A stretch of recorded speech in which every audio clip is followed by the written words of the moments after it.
I still remember the light that morning. It wasn't soft nor harsh. It was something in between, the kind of light that makes you feel both awake and half asleep at the same time, the kind that doesn't just touch your skin, but settles inside you quietly, like a secret. Airports always smell the same: coffee, tired perfume, and the faint trace of goodbye. I've never liked them much. Too many people rushing, too many stories crossing paths and disappearing forever. I thought that day would be no different, just another departure, another flight, another line to stand in. I was running late, as always. My friend was already ahead of me, waving her boarding pass, calling my name over the noise. I hurried after her, my suitcase wheels rattling against the tiles. I remember feeling flustered, half awake, my heart racing only from the rush. I didn't know that in a few seconds it would start racing for an entirely different reason. When I looked up, I saw him, not clearly at first, just a figure among the crowd, a tall shape near the ticket counter, a hand holding a passport, a face half turned in conversation. But something about that movement made me pause. The way he laughed, the way he brushed his hair back with a quick, distracted gesture. Ordinary things, yet something about them felt strangely familiar, as if my memory had been waiting for that exact image to exist. And then he looked at me. It wasn't supposed to happen. Our eyes just met, accidentally, for the briefest second. But in that second, time stopped moving. Everything around us blurred. The voices, the echo of announcements, the endless hum of wheels and footsteps. All of it fell silent. There was only that gaze, unexpected and uninvited, yet so impossibly gentle that I forgot to breathe. People talk about moments that change their lives, but no one ever says how quietly they arrive. Mine came in that one, single glance. He didn't smile, not right away. It was more like recognition, a quiet understanding that neither of us could name. His eyes softened for a fraction of a heartbeat, and then he looked away. Just like that, the world resumed. The sound rushed back in, and I was left standing there, staring at nothing, holding my breath like a fool. My friend tugged at my arm. "Come on, we'll miss the gate." I nodded, pretending to move, but my mind was somewhere else entirely. Even as I walked through security, even as I handed over my boarding pass, that 1 second kept repeating in my head, over and over, until I couldn't tell if it had really happened or if I'd dreamed it. Later, when I sat by the window of the plane, clouds drifting below us like spilled milk, I tried to shake it off. He was just a stranger, I told myself, just another face among thousands. But deep down, I knew that wasn't true. Something had shifted inside me, quietly but irrevocably, like a door had opened somewhere in my chest, and no matter how much I tried, I couldn't close it again. I kept seeing those eyes, not their color, not even their shape, just the way they made me feel, that strange calm, that quiet pull, like gravity between two stars. When we landed hours later, I couldn't remember half the flight. My friend was talking about plans and restaurants, and I nodded when needed, but my thoughts were somewhere far away, still standing in that airport, still caught inside that second that refused to end. That night, diary entry. I don't know why I'm writing this. Maybe to convince myself it meant nothing. Maybe because part of me already knows it did. He didn't speak. He didn't smile. He didn't even walk toward me. And yet, somehow, I feel as if we exchanged something. a secret that no one else noticed. I keep replaying it in my mind, trying to catch what exactly happened between us. Was it curiosity? Recognition? No, it was more than that. It felt like memory. Like I'd seen him before. Not in this life, perhaps, but somewhere, somehow, in a place where time didn't exist. I've never believed in fate. I always thought love was built slowly, through shared hours, words, laughter. But what if sometimes it begins in silence? What if it starts before we even know each other's names? I laughed at myself after writing that. How ridiculous to feel this much for a stranger. But every time I close my eyes, the moment returns. Vivid, uninvited, and so heartbreakingly real. Days passed. I told no one. Life went on, as it always does, full of noise and motion and meaningless chatter. But inside, I was somewhere else entirely. Every morning, as I stood in front of the mirror before work, I would catch myself wondering if he was awake too, if he remembered that same fleeting instant. I tried to imagine his voice, his laugh, what kind of books he might read. I built him from fragments, from the tiny things I'd noticed, the way he stood, the light that caught in his hair, the slight crease near his brow when he focused. It was nothing, and yet it was enough to fill pages. I suppose that's what loneliness does. It turns moments into stories. A week later, my friend mentioned something that made my heart skip again. She was scrolling through her phone, showing me pictures from the trip, and suddenly she frowned. Hey, do you remember those guys at the airport? I think one of them was at the same terminal again. My cousin posted a photo. She turned the screen toward me. I wasn't ready for it. There he was, the same stranger, captured mid-laugh, surrounded by people. It felt like being struck by déjà vu, that sudden dizziness of recognizing something that shouldn't belong to you anymore. I didn't say anything. I just stared at the screen until my friend moved on, talking about something else. But I kept that image with me. I saved it in my mind, maybe even in my heart. That night, I couldn't sleep. The world outside was quiet, only the faint hum of the city, the distant sound of cars. I lay awake, thinking about how impossible it all was. What were the chances? What did it mean? Nothing, probably. And yet, everything. Because the truth is, he hadn't left me since that day. Not really. He had become the ghost that walked quietly beside me. Not haunting, but comforting. I caught myself smiling at nothing, lost in thoughts that no one could understand. It's strange to miss someone you've never met, to long for a voice you've never heard, to feel as though a part of you belongs to a stranger who might never even know your name. Diary entry, 1 week later. I saw him again today, not in person, but somewhere between dream and memory. I was walking through the city after work, the evening light spilling gold across the buildings, and for a moment I thought I saw him across the street. My breath caught, my feet froze, but when I blinked, he was gone. Just another passerby. Still, my heart refused to calm down. I think the universe is playing with me. Or maybe it's trying to remind me that some connections don't need logic. They simply are. When I write these words, I feel both foolish and alive. I've never written about anyone like this before. But maybe that's the point. Maybe there are people who walk into your life not to stay, but to wake something inside you that was sleeping. That's what he did.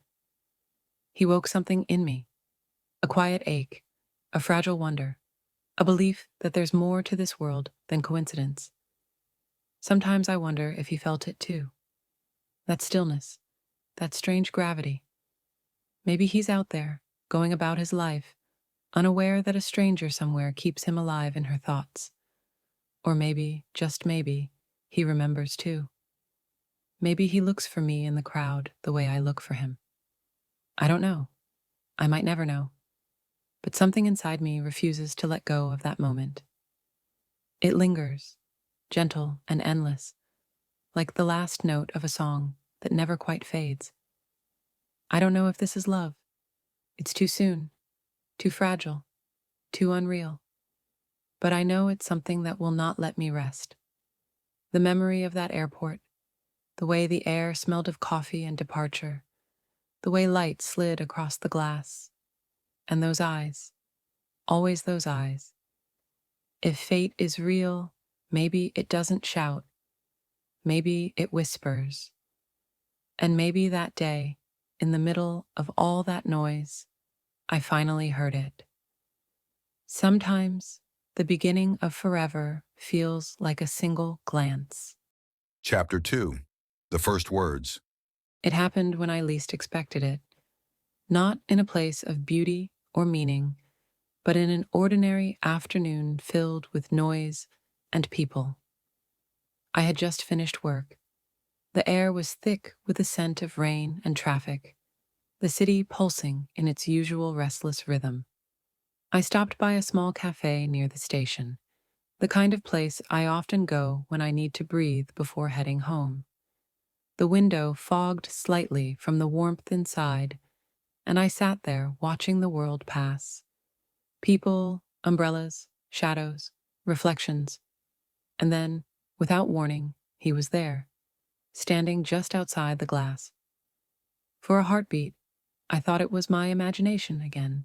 Another trick of longing, another shadow wearing his shape. But then he moved. Real, undeniably real. My pulse stuttered. My hands went cold. He looked different this time. Not the distant figure from the airport. Not the ghost from my memories. He looked human, present. And when his eyes found mine through the glass, I felt everything inside me collapse into silence again, just like that first day. He tilted his head slightly, as if trying to make sure I was who he thought I was. I must have looked the same, frozen, breathless, unable to decide if I should wave or hide. But then he smiled. Not a big smile, just a small, almost shy curve of the lips. And somehow, that simple motion broke the invisible wall between us. He stepped inside. The door chimed softly. The smell of rain followed him in. He stood there for a moment, searching, and then his eyes met mine again. "Hi," he said. Just one word. And yet, it felt like the world shifted again, quietly beneath the surface of ordinary life. I opened my mouth, but no sound came out at first. My heart was beating too fast, too loud. I had imagined this moment 100 times, how I would act calm and collected, how I would smile and speak easily. But now, sitting here, I could barely breathe. Finally, I managed to whisper back, "Hi." It was ridiculous how much that single word meant. After all those days of remembering, all the nights of wondering, here we were. Two strangers with one shared glance behind us, and 1,000 unsaid things floating between us. He smiled again and gestured toward the chair across from mine. "Is this seat taken?" I shook my head. "No, it's not." He sat down. For a few seconds, neither of us spoke. The world outside blurred into movement. People hurrying through puddles, the low hum of traffic, the murmur of rain against glass. Inside, everything felt suspended. He looked at me, really looked, and said quietly, "I thought I'd never see you again." The words caught me off guard. He remembered. Something inside my chest fluttered. Relief, disbelief, joy, all tangled together. "I wasn't sure you'd recognize me," I said softly. "I wasn't sure either," he replied. "But when I saw you sitting here, it felt impossible not to." We both laughed, a nervous, quiet laugh that somehow made everything less strange. We started to talk, hesitantly at first, like walking on thin ice. Simple questions, small confessions. Where we had been going that day, why we were there. Ordinary things, but beneath each sentence, there was something else. An unspoken awareness that none of this was ordinary at all. He told me about his trip, how he'd been delayed, how he hated airports, how that day had been one of the longest of his life. I listened, smiling at how familiar the story already felt. When I told him that I remembered seeing him, just for a second, while passing through the crowd, he looked down, a faint color rising in his face. I remember too, he said. I don't even know why, but I do. That made me laugh quietly, maybe because it was strange, meeting someone's eyes like that. He nodded. Yeah, strange, but kind of unforgettable. The conversation flowed more easily after that. Time slipped away without either of us noticing. The cafe emptied, the rain outside slowed to a drizzle, and the light changed from gold to silver to blue. He told me about small things, books he liked, the way he hated coffee, but always ordered it anyway, how he never knew what to do with silence. I told him about my love for old films, rainy days, and how I sometimes write in my notebook just to make sense of my thoughts. He smiled at that. So, you're a writer? Not really, I said. I just write to remember. He looked at me for a long moment, his gaze soft and thoughtful. Then maybe that's what writers do. They try not to forget. Something about that stayed with me long after he said it. At some point he asked, "Do you believe in coincidences?" I thought for a moment before answering. I used to. But now I'm not so sure. Why not? Because sometimes things feel too precise to be random. He smiled faintly. Like today? I looked at him, meeting his eyes again, and said quietly, exactly like today. That silence between us, it wasn't awkward. It was full. Full of words we weren't ready to say yet. Full of the kind of understanding that doesn't need sound. We stayed until closing time. The barista was stacking chairs, lights dimming, music fading. I hadn't even realized how long it had been. When we finally stepped outside, the air smelled of wet pavement and night. Streetlights painted the ground in gold puddles. The world felt softer somehow, as if it was holding its breath. He walked beside me down the quiet street. Neither of us said much, just small talk, soft laughter, the occasional brush of our sleeves. And yet, each second felt like something sacred. When we reached the corner where our paths would part, he stopped. "This was nice," he said, almost shyly. "It was," I whispered. He hesitated, looking as though he wanted to say something more. Then, instead, he smiled, that same small, uncertain smile, and said, "Maybe I'll see you again." And then he was gone. Just like that, walking away into the soft light of the street, his figure fading slowly into the night. That night, diary entry. I can still hear the sound of his voice. It's strange how it already feels like a memory, even though it just happened hours ago. I didn't think we'd ever speak. I thought the story would end in silence. Just that one glance at the airport, something I'd keep tucked away in my mind forever. But now, his voice is real. His words are real. And the space he occupies inside me has grown quietly, almost without permission. I don't know what this is, or what it will become. Maybe nothing.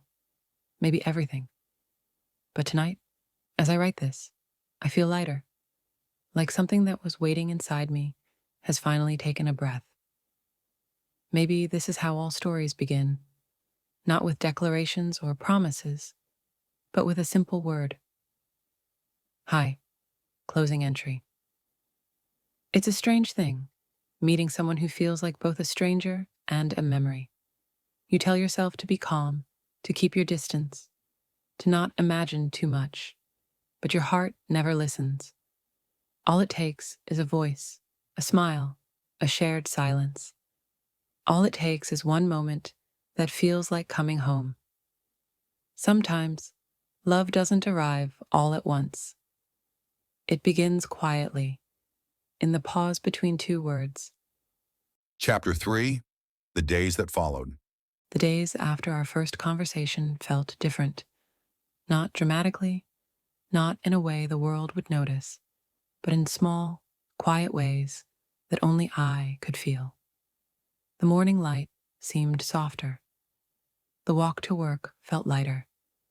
Even the hours I used to fill with routine started to hum with a faint, hidden anticipation, as if something invisible had begun to move through my days, gently rearranging their rhythm. I told no one.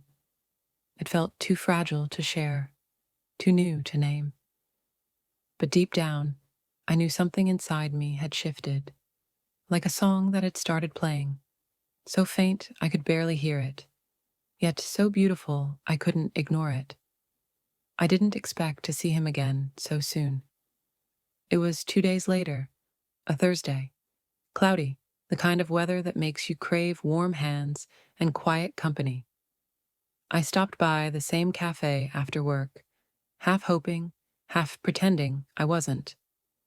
The place was crowded, filled with soft laughter and the smell of coffee. I ordered tea and sat by the window again, and then, like something pulled by the same invisible thread, he walked in. No words at first, just that moment, his eyes finding mine, that same quiet smile. He said, "I thought I might see you here," and I answered, "I thought you might not." We both laughed softly, the kind of laughter that doesn't come from humor, but from recognition.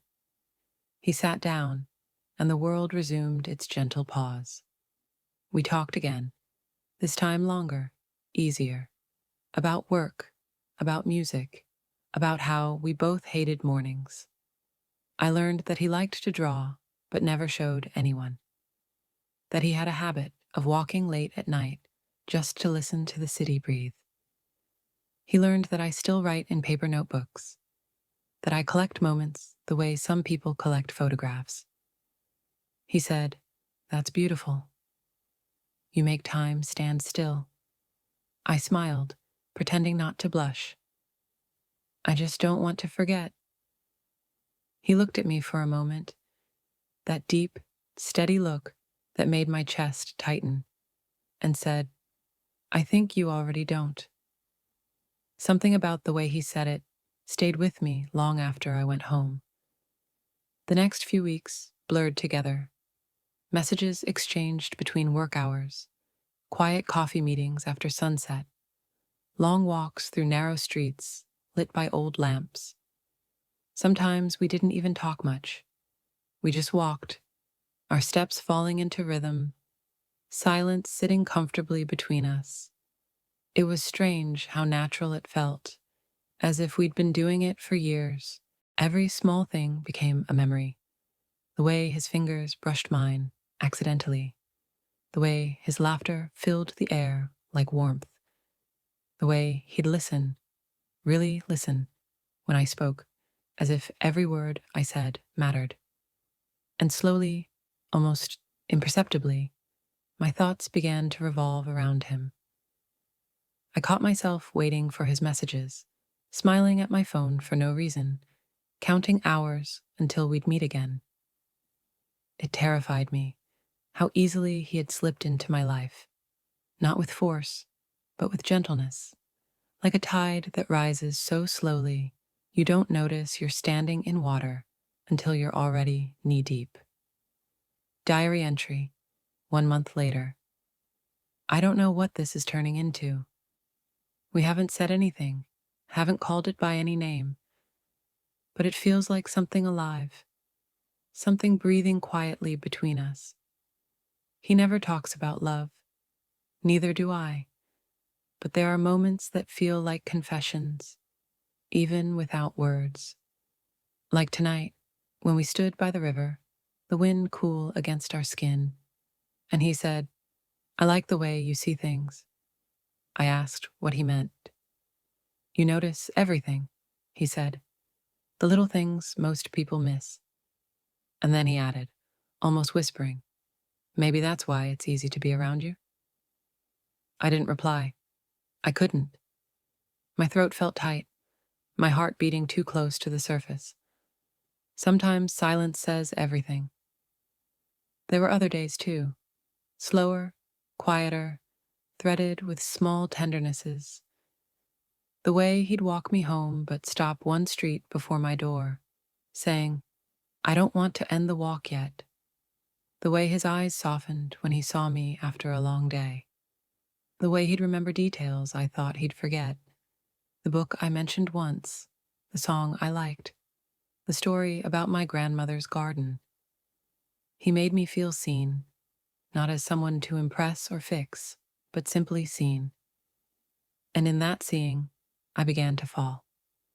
But falling in love, I've learned, doesn't always feel like flying. Sometimes it feels like surrender, a slow, gentle unraveling of everything you thought you could control.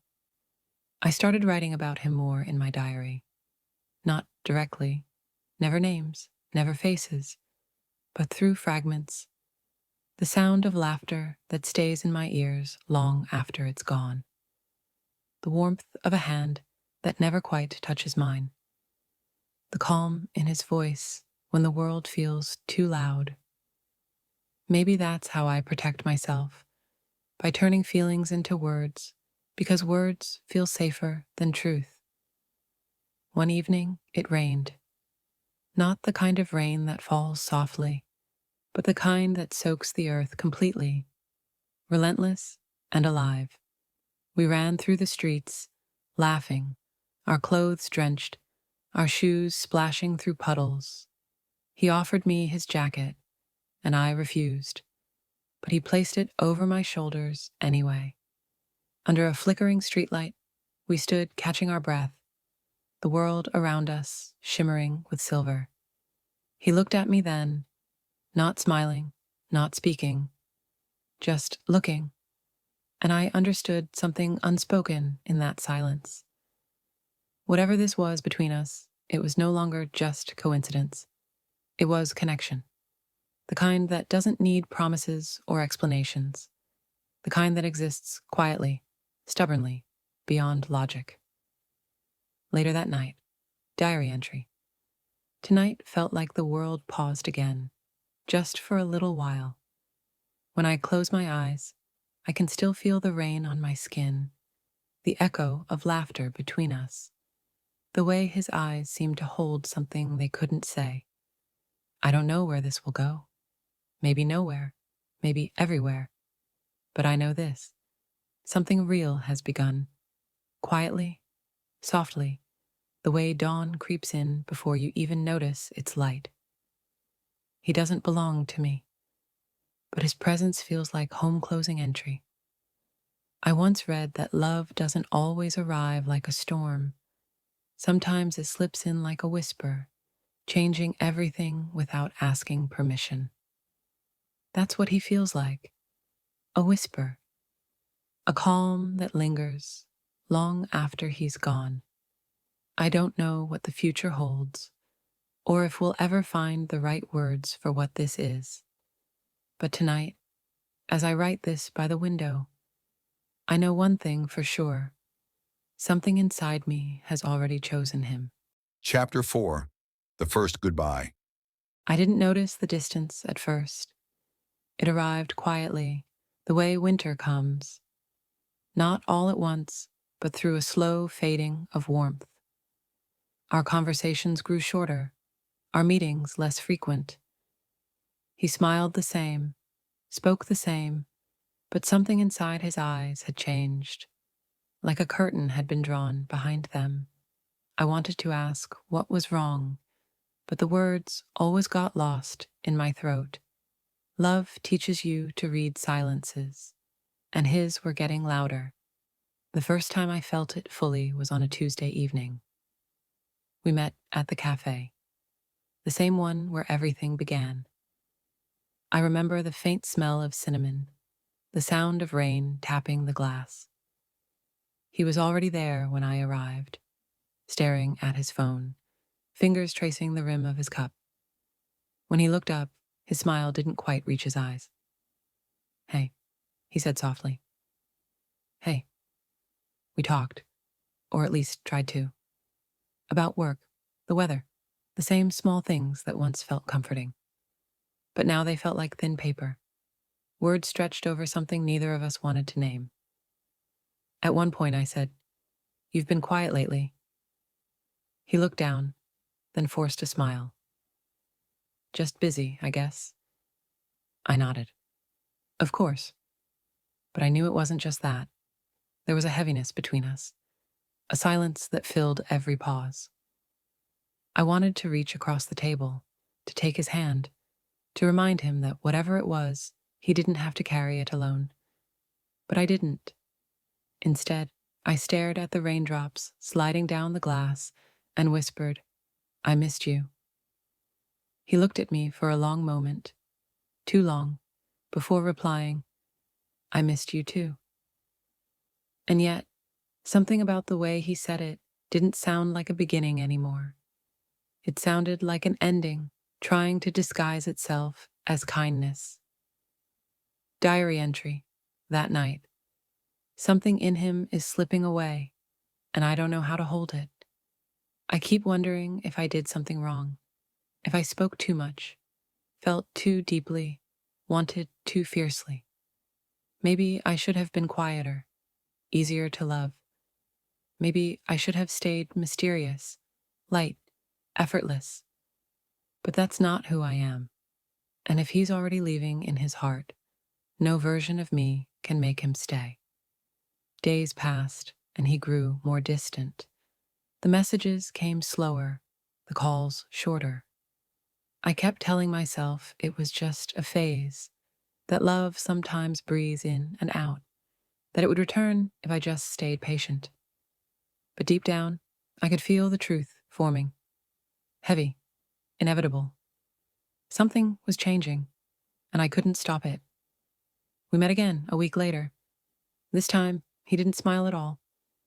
He looked tired, the kind of tired that doesn't come from lack of sleep, but from carrying too much inside. We walked without talking, our steps echoing against the quiet street. When we reached the corner where we usually said goodbye, he stopped. "There's something I need to tell you," he said. My heart froze. "What is it?" He hesitated, looking away. "Things are complicated right now. My family." He paused, exhaled. "They've made some decisions for me. Things I can't really change, I didn't understand at first." "What do you mean?" He looked at me then, eyes full of sadness, of something that almost looked like apology. "It's not fair to you," he said softly, "but I don't know if I can keep this going."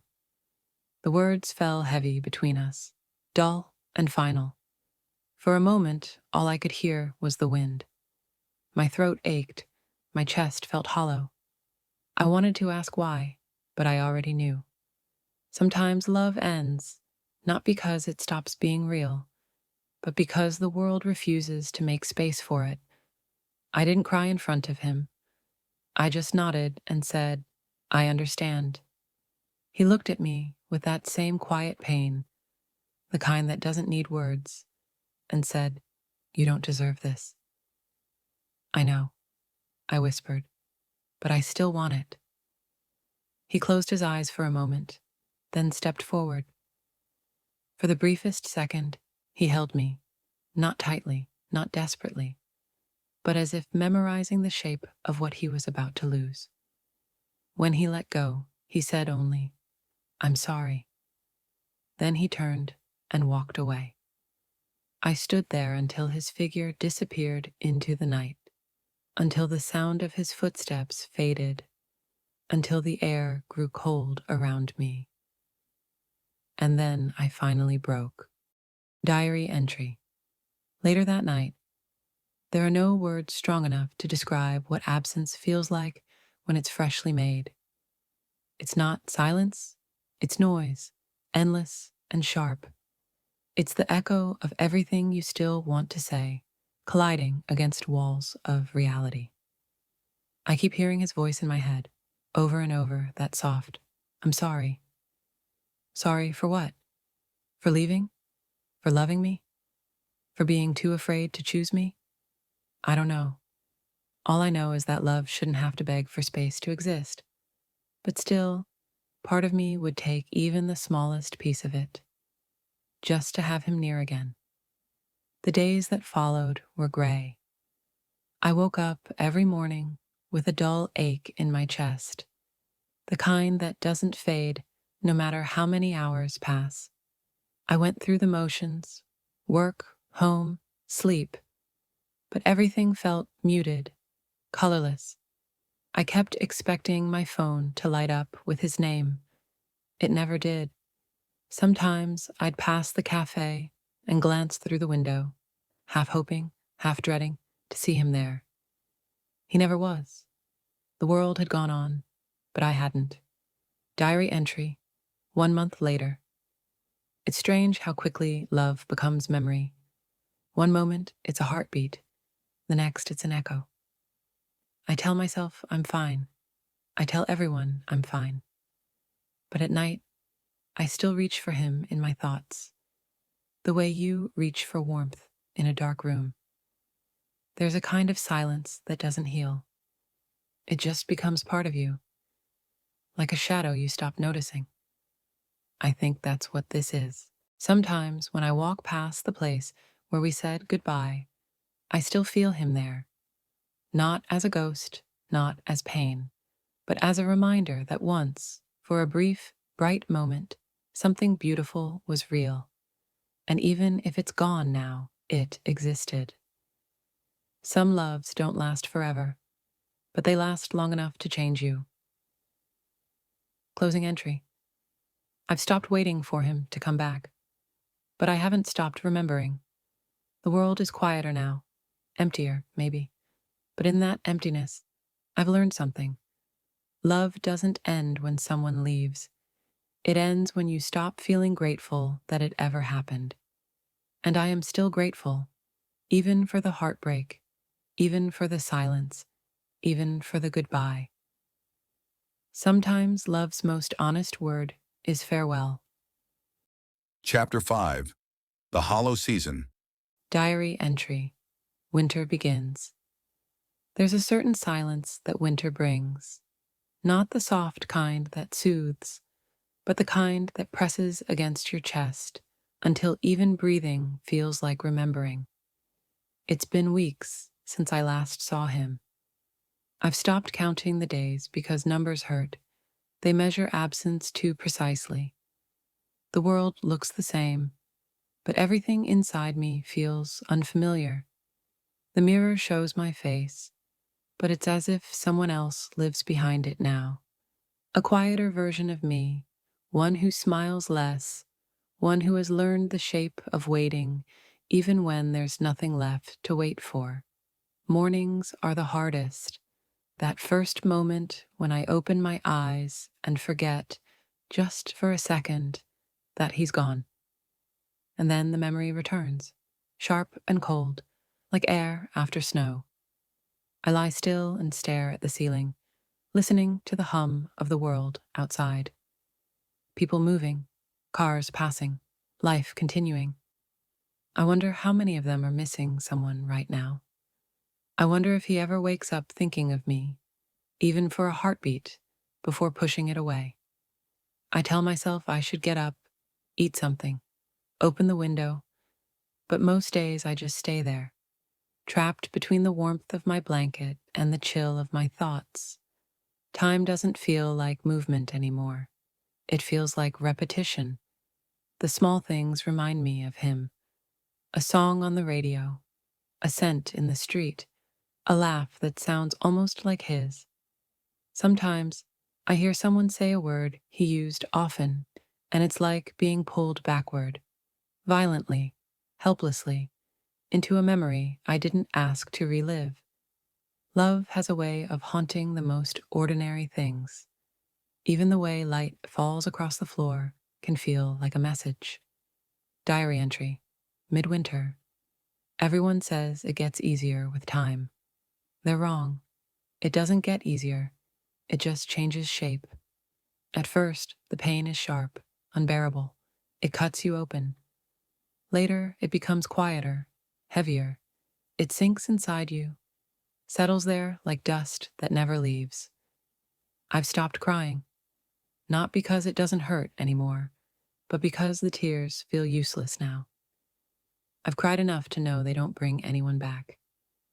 Some nights I sit by the window, looking out at the city lights. They flicker like distant hearts, bright, alive, unreachable.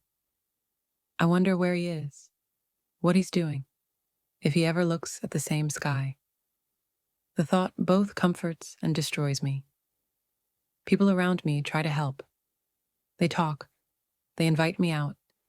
They say things like, "You need to move on." Move on, as if love were a place you could simply walk away from.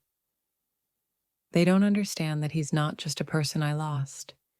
He's the version of myself I found when I loved him. And now that he's gone, I feel like I've lost both of us. Sometimes I try to write to him, not to send, just to speak into the emptiness. Letters that begin with, "I hope you're okay," and end with, "I still miss you." I tear them up afterward, but the words linger in the air, refusing to die. Love doesn't disappear when it's unspoken. It lives quietly, between breaths, in the spaces where his name used to fit. Diary entry in February.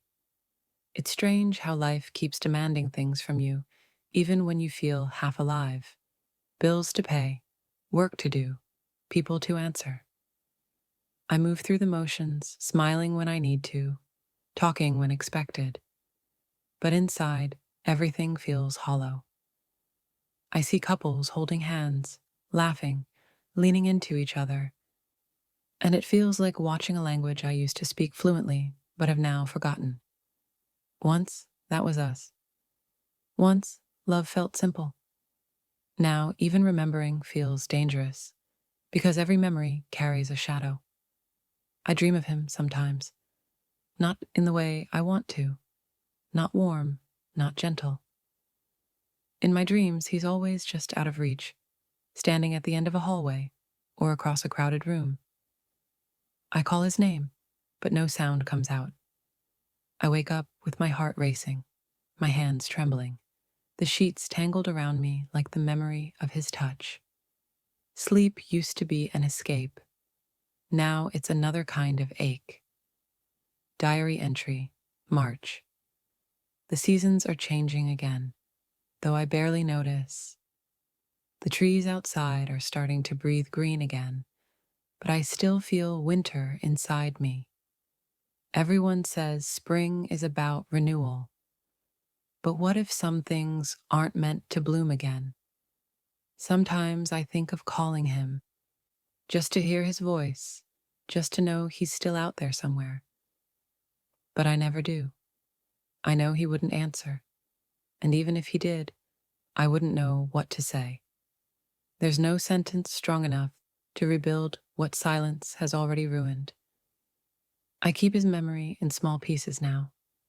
Not the whole story. That's too heavy. Just fragments. The way his hand felt when it brushed against mine. The way he said my name like it meant something. The sound of his laughter the first time we met. I hold on to these small moments the way someone holds a fading photograph. Carefully, desperately, knowing that even pain is better than forgetting. Some days, I convince myself I'm okay. I go for a walk, I smile at strangers, I make coffee and pretend to enjoy it. But then a song plays, our song, and suddenly I'm back in that airport again, the day our eyes first met. It's cruel how the heart remembers what the mind tries to bury. Diary entry, late March. I think I finally understand what loneliness really is. It's not the absence of people, it's the presence of someone who's no longer there. His absence has a texture, a sound, a scent.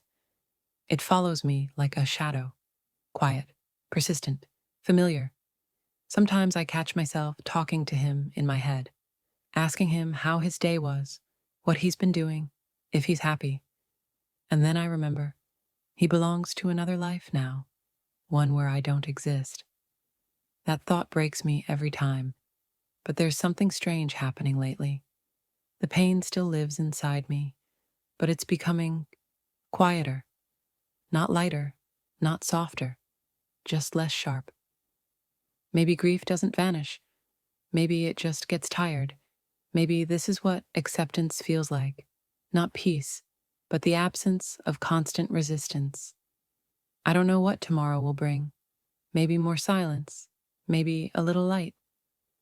But tonight, as I close this diary, I whisper one last thought into the dark. I loved him with everything I had. And though he's gone, he still lives somewhere between every heartbeat. The hollow season isn't over yet, but at least now I know I can survive it. Chapter 6. The Ghost of You. Diary entry, early April. It's been months now.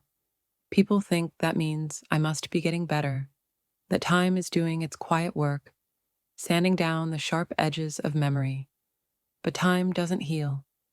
It just makes the ache quieter, more polite. I've learned to function again.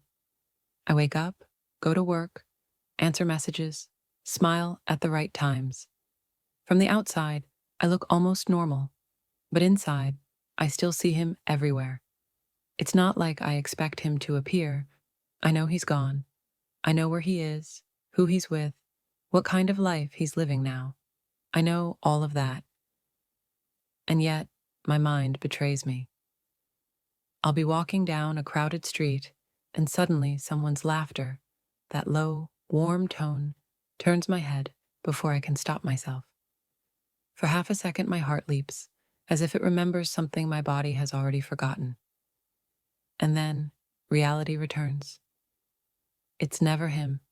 It's never going to be him.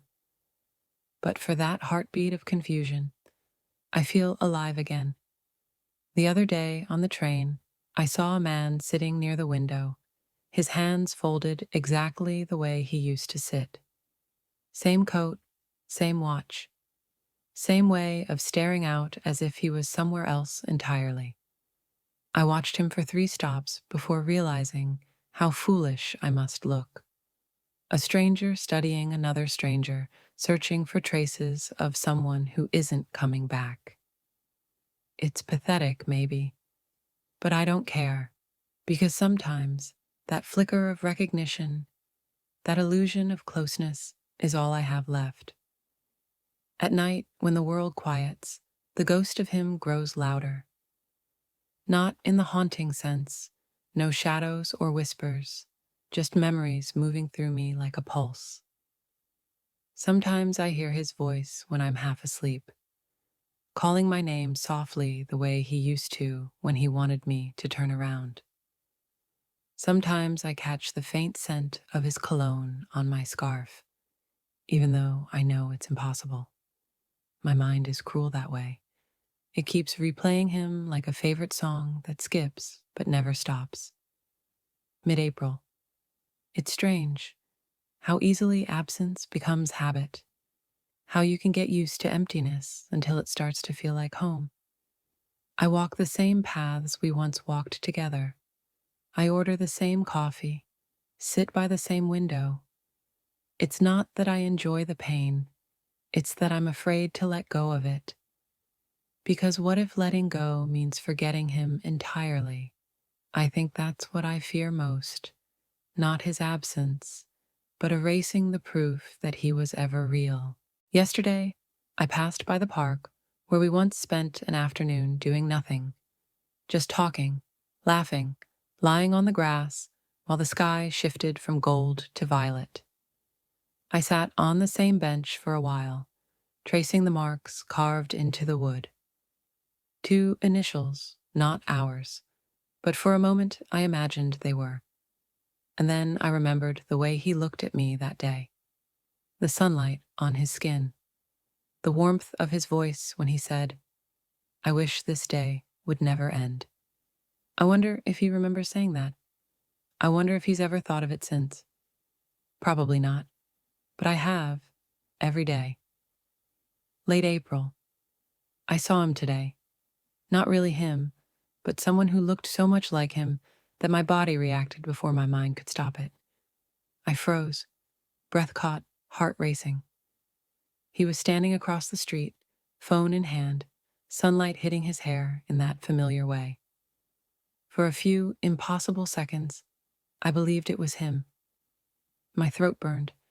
My knees went weak. Then he turned. And of course, it wasn't.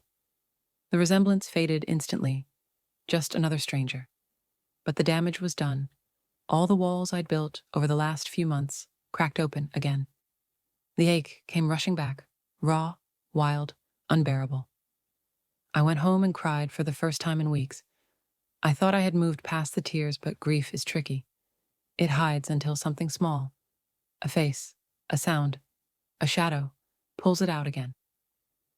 Diary entry, early May. I keep trying to understand how love can still live in someone who no longer wants to be found. How memories can stay so sharp when the person inside them has faded. It's not fair, is it? That one person gets to move forward while the other keeps circling the same moment forever. I tell myself it's okay, that maybe he's happier now, that maybe love was never meant to last forever, just long enough to change us. But knowing that doesn't make it easier. Sometimes I think about the life he's living now, the house, the people, the smiles, and I wonder if he ever thinks of me in quiet moments, when the world goes still. Does he ever pause, just for a second, and remember what it felt like to love me? Or am I just a shadow now, a ghost in his memory the way he's become one in mine? Mid-May. I cleaned my apartment today. Not out of energy, but necessity. While sorting through old boxes, I found one of his letters, folded neatly, words faded at the edges. I had forgotten I kept it. His handwriting still feels like him, careful, deliberate, with a softness between the lines. I read it once, twice, again and again, until the words blurred. He had written, "I don't know what the future will bring, but I know I want you in it." I laughed through the tears because the future did come, and I wasn't in it. How easily promises break when the world interferes. Still, I couldn't throw the letter away. I put it back in the box and hid it deep in the closet, like a secret I'm not ready to release. Maybe one day I will, but not yet. Late May. I don't see him in crowds as often now. Maybe my mind is finally learning the difference between memory and reality. But every now and then, in moments of exhaustion or quiet, I still feel him beside me. Not as a haunting, more like a trace of warmth that refuses to fade. A ghost not made of fear, but of tenderness. And maybe that's what he'll always be. Not a presence, not an absence, but something in between. A shadow at the edge of my thoughts. A breath that never fully leaves. Sometimes I wonder what I would say if I saw him again. Really, saw him. Would I be angry? Would I smile? Would I tell him that I forgave him long ago? Or would I stay silent, afraid that speaking would bring the ache back to life? Maybe I'd just look at him the way I did that first day. Quietly, from a distance, trying to memorize the moment before it disappears. Because that's what love does when it can't exist anymore. It turns into observation. It becomes the art of watching someone live without you. Diary entry, June. The ghost of him is softer now. Not gone, just less heavy. I can walk past places we shared without breaking apart. I can hear his favorite song and not turn it off. I can even say his name in my head without my throat closing. Maybe that's progress, or maybe I'm just getting used to the weight of his memory. Either way, I carry him differently now, not like a wound, but like a scar, a reminder that I once loved deeply, so deeply that the echo still follows me. Closing entry. Sometimes I still feel him near, not as a ghost to be feared, but as a ghost that comforts, a memory that holds me when nights get too long. And maybe that's enough. Maybe that's what love becomes after it ends. Not gone, not forgotten, but transformed. He lives now in the spaces between my thoughts, in the pauses between words, in the quiet moments before sleep, when the world is dark and I almost believe I can hear his voice again. Some ghosts aren't meant to be exorcised. They're meant to be carried, gently, quietly, like the proof that love was once real. Chapter 7, When the World Moved On. It's strange how the world keeps moving when you don't. I stand by the window this morning, watching the city wake up. Cars slide along the wet street. People hurry past each other with coffee cups and tired faces, and sunlight spills across the rooftops like liquid gold. Everything looks exactly the same, and yet it isn't, because I'm not the same. There was a time when I waited for your message every morning. Now, the only sound that greets me is the kettle boiling, the quiet hum of life going on. There's no vibration, no name flashing on my screen, no heartbeat that stumbles because of you. Still, somewhere deep in me, there's that small ache that never leaves. Not pain anymore, but a reminder. A scar where love once burned too brightly. I walk through the park we used to cross together. The trees have changed. They wear new leaves every season, as if to remind me that everything grows back. I sit on the same bench where I once waited for you, and the air smells of rain and lilacs. People laugh nearby. A couple takes pictures. Children chase pigeons. The world has moved on, and for the first time, I don't envy it. I'm still here, but I'm breathing differently now. There was a season when I believed I'd never feel whole again, when every night stretched endlessly and your absence was the loudest sound in the room. I used to whisper your name just to fill the silence. I used to imagine you still thinking of me, that maybe, somewhere, we were both trapped in the same dream. But now, I know dreams fade too. They have to, or they'd drown us. I see my reflection in the glass, and for a heartbeat, I almost don't recognize her, the woman who has learned how to live without you. Her eyes are softer now, less desperate. Her smile comes easier, even if it's smaller. She's made peace with the echo of what once was. Sometimes I still talk to you, not like before, not in grief, not in longing, but like a quiet friend who lives in the corners of my memory. I tell you about my day, about the sky that turned pink last evening, about the song that played in a cafe that sounded just like the one we used to love. You don't answer, of course, but the silence no longer hurts. It feels kind, familiar. There are days I forget the sound of your voice, but never how it made me feel. There are days I don't remember your face clearly, but I still remember your hands, the way they trembled when you said goodbye, the way your eyes looked as if you wanted to say something more, but couldn't. I've stopped wondering what it might have been. Maybe love is not about answers. Maybe it's about carrying the question forever. People tell me I should move on, and maybe I have, just not the way they mean it. I've stopped waiting for you to return, but I still carry you inside me. Not like a wound, but like a melody that never fades completely. You live in my small moments, in the quiet after rain, in the reflection of streetlights, in the smell of winter air. You're part of the language my heart speaks when it's alone. Once, I thought love was something we lost. Now I see it differently. Love doesn't end. It changes its shape.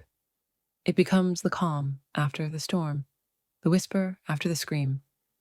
It becomes memory, and memory in its own way is a kind of forever. Tonight, I light a candle. Not for mourning, but for gratitude. For the way you taught me what it means to feel, to ache, to care beyond reason. For the way you made me discover parts of myself I never knew existed. The fragile, trembling, brave parts that learned to love, even when love couldn't stay. If you could hear me now, I'd tell you this. You didn't break me. You changed me. Yes, you hurt me, but only because you mattered that much. And now, standing here, I finally understand that you were never meant to stay forever. You were meant to pass through, to wake something in me that would keep living even after you were gone. I hope you're happy. I hope the world has been kind to you. And I hope, somewhere, there are moments when the wind touches your face and you think of me, not with regret, but with a quiet smile, because that's how I think of you now. Not with tears, not with longing, but with warmth, with softness. You will always be the chapter that taught me how to love. And though the story has turned its pages, I will never erase you. You are written into the quiet spaces between my thoughts, into the pulse beneath my skin. You are part of the woman I have become. So thank you for the love, for the pain, for the lessons, for the memory, for the moments that felt like eternity, and for the silence that followed. The world has moved on, and so have I. But my heart still carries your name like a song that never ends. Not out of sorrow, but out of gratitude. Because even if you were only here for a short time, you gave me something that will last my whole life. The proof that love, once felt, never truly dies. I whisper your name one last time. Not to call you back, but to set you free. And as the candle flickers, I realize I am free too. Chapter 8, the last page. The night is silent again. Only the candle breathes beside me, a small flame trembling with every sigh of wind that slips through the half-open window. I sit here at my desk, the same place where so many of my words have fallen before, and I open the last clean page of this journal. The paper feels cold under my fingertips, as if it already knows what I'm about to say. I tell myself this will be the final time, the final night I let the past speak through me, the final letter I write to you. Outside, the city is asleep. Streetlights glow like distant stars, and somewhere far away a train passes, its echo fading into the dark. The world has learned how to rest. Maybe I'm learning too. My heart still beats your name sometimes, but not like it used to. It beats quietly now, gently, almost like a prayer. I think about the first words I ever wrote in this book, how they trembled with hope. Back then, love felt endless, like a sky too wide for sadness. I didn't know that even skies can crack. I didn't know that light can hurt as much as it heals. But I wouldn't erase it, not even the pain. It taught me the depth of feeling, the weight of a heartbeat, the meaning of forever. Tonight, I'm not writing to ask for you to come back. I'm writing to thank you for existing. You gave me a story I never expected to live. You appeared like a song I didn't know I already knew. And you left before the echo faded. Sometimes I still hear that melody in the quiet spaces of the day. When rain hits the window, when a stranger laughs the way you used to. I don't chase it anymore. I let it pass through me, soft and fleeting. I used to believe closure meant forgetting. Now I know it means remembering without pain. There's a softness in me now that I didn't have before. You gave me that. Even if it came wrapped in sorrow, it's still a gift. I trace the edges of the candlelight with my eyes and imagine you somewhere out there beneath another sky. Maybe you're laughing, maybe you're silent, maybe you've forgotten my voice. It doesn't matter anymore, because love isn't about being remembered. It's about having lived a moment so real that it still glows in the dark long after it's gone. The wax drips slowly down the candle. Each drop feels like a heartbeat melting into time. I whisper, "Are you happy?" No answer comes, of course, but the silence feels warm. Maybe that's how souls speak, without sound, only through memory. I remember the airport, the first glance, the stillness between us that felt like fate pausing for breath. It's strange how every beginning already hides its ending somewhere inside it. I can see it now, the full circle, the meeting, the love, the loss, the quiet after. And here I am, at the last page. I smile a little as I write, because I know this. I survived. Not in the way people talk about survival, but in the quieter sense, where you learn to live with the missing pieces, and somehow you still find beauty in what's left. I rest my pen for a moment and listen. There's a faint hum in the walls, the distant rhythm of life still moving somewhere beyond this room.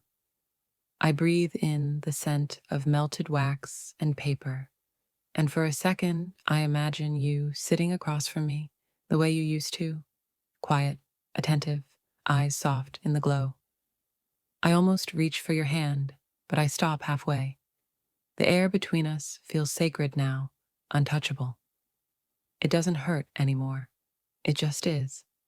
I write slower now, letting each word fall like a leaf, finding its place on the ground. Every sentence feels like goodbye, but also like forgiveness. I forgive you for leaving.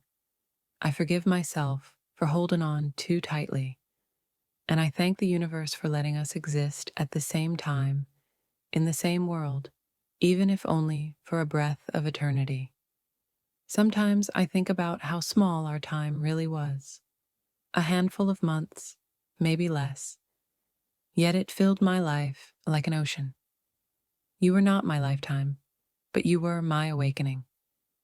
The part of me that knows tenderness, patience, and depth came alive because of you. If you ever pass by the places we once stood, I hope you pause for a moment and smile. Not out of sadness, but because you remember that once there was something beautiful between us, something honest, something that didn't need to last forever to be real. I can feel dawn approaching. The darkness outside is thinning, the sky turning the faint color of forgiveness. My candle is almost gone now. The flame trembles, small and brave, holding on to its last moment. I watch it and realize we are the same. Everything burns for a while, and then it becomes light. I take one last breath, steady, and write the final words of this diary. My hand doesn't shake this time. There are tears, yes, but they fall softly, without pain, just warmth sliding down my face. I whisper them aloud as the ink dries. Thank you for loving me once, for teaching me what it means to feel completely alive, for showing me that love, even when lost, can still be beautiful. I close the book slowly, pressing my palm against the cover as if to seal the heartbeat inside. Outside, the first birds begin to sing. Light touches the window pane, gentle and golden. The candle gives one last flicker, then surrenders to smoke. And in that moment, I finally understand. Love never ends. It only changes its voice. I look toward the window, toward the world that's waking up, and I whisper one last truth, the one that has lived in me since the day we met. And I will love you quietly until my last breath. Sometimes love doesn't need forever. Sometimes it only needs a moment, a glance, a heartbeat, a memory that never leaves. We meet people not to own them, but to learn something sacred about ourselves. And even when they go, they leave pieces of light behind, small reminders that we were once brave enough to love. So if you're listening now, and your heart still carries someone it can't forget, don't be ashamed of the ache. It means you lived. It means you felt something real. Let it stay, softly, quietly, like a candle that never burns out, only glows in silence. Thank you for listening. This was Whispers of Love. If you loved it, don't forget subscribe.